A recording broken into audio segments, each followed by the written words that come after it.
Tu viens? Bah non, je peux pas, j'ai Sciences Co. Le Père Noël existe. Quand on est enfant et qu'on croit au Père Noël, tout fait sens.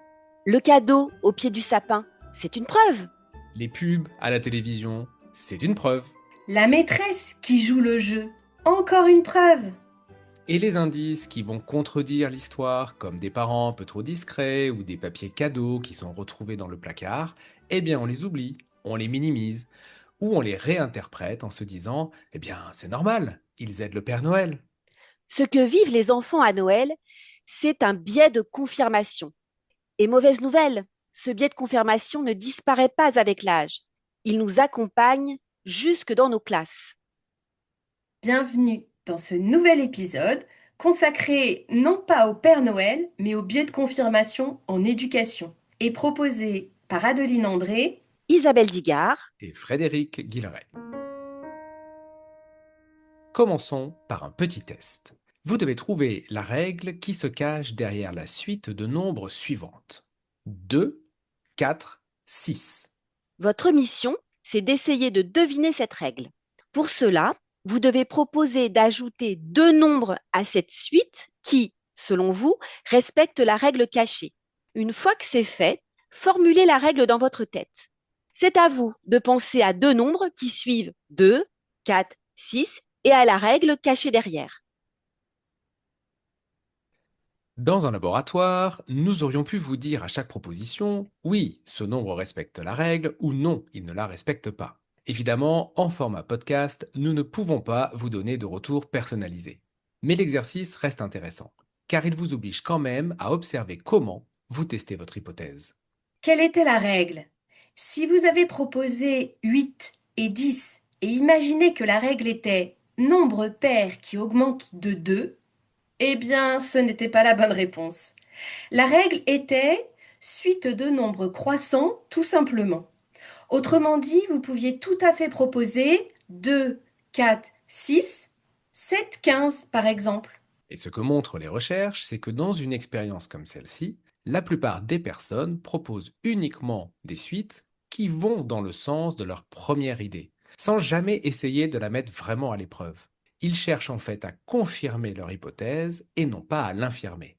Et c'est exactement ce que fait le biais de confirmation dans notre vie quotidienne et dans nos pratiques d'enseignant. Le biais de confirmation est donc défini comme une tendance spontanée à chercher, retenir et à valoriser ce que l'on pense déjà et à ignorer ou dévaloriser ce qui va à l'encontre.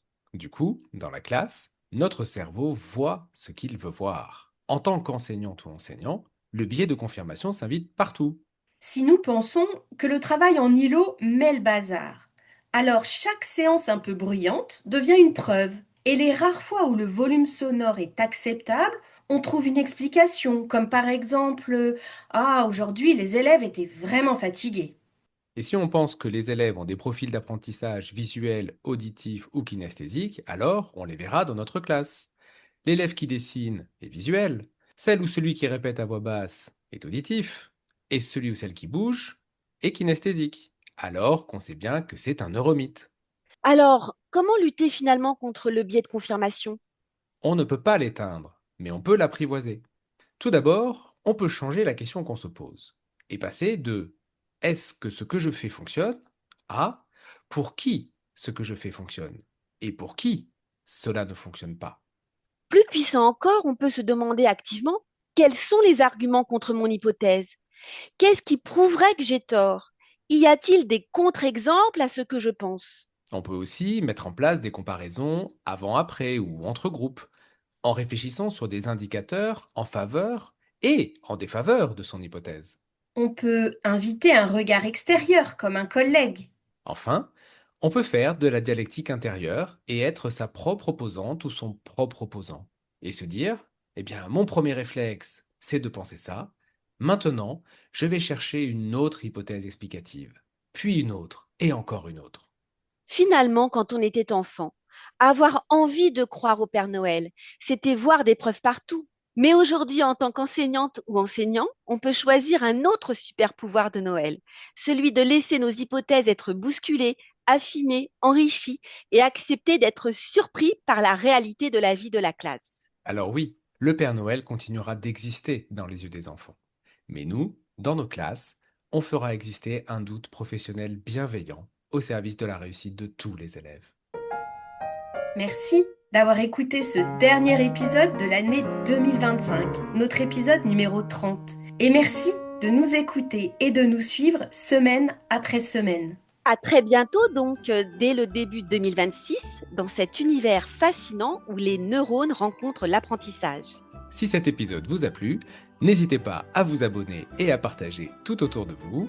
Et Joyeux Joyeux Noël!